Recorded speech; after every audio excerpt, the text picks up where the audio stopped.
Hello everyone, माझ्या चॅनलमध्ये तुमचं स्वागत आहे। कसे आहात तुम्ही सगळे? मजेत ना? सो सकाळचं माझं सर्व आवरून झालेलं आहे आणि आता मी ब्रेकफास्ट बनवणार आहे। आज मी शेवई उपमा बनवणार आहे ब्रेकफास्टमध्ये।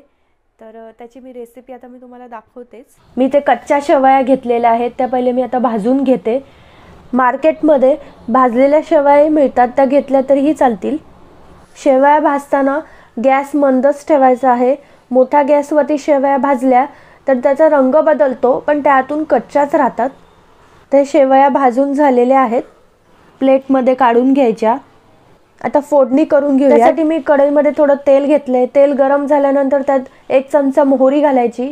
मोहरी तडतडल्यानंतर 4-5 कढीपत्त्याची पानं घालायची। ते 2 हिरव्या मिरच्या घेतलेल्या आहेत। तुम्हाला जेवढं तिखट हवं असेल त्या प्रमाणात तुम्ही घेऊ शकता।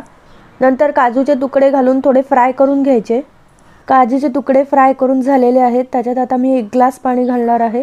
तुमची जेवढी शेवयाची क्वांटिटी असेल त्या प्रमाणात तुम्ही पाणी घाला। पाण्याला 1 उकळी काढून घ्यायची। सर्व व्यवस्थित मिक्स करून शेवया शिजवून घ्यायच्या। शेवयांमधलं पाणी आटलेलं आणि शेवया सुद्धा शिजलेल्या आहेत।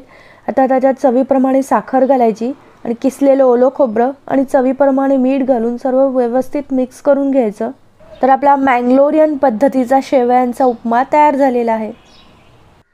माझा आत्ताच नाश्ता झालेला आहे आणि शेवई उपमा खूप छान झाला होता।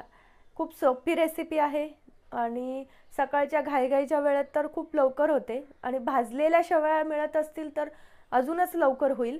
ही रेसिपी नक्की ट्राय करा।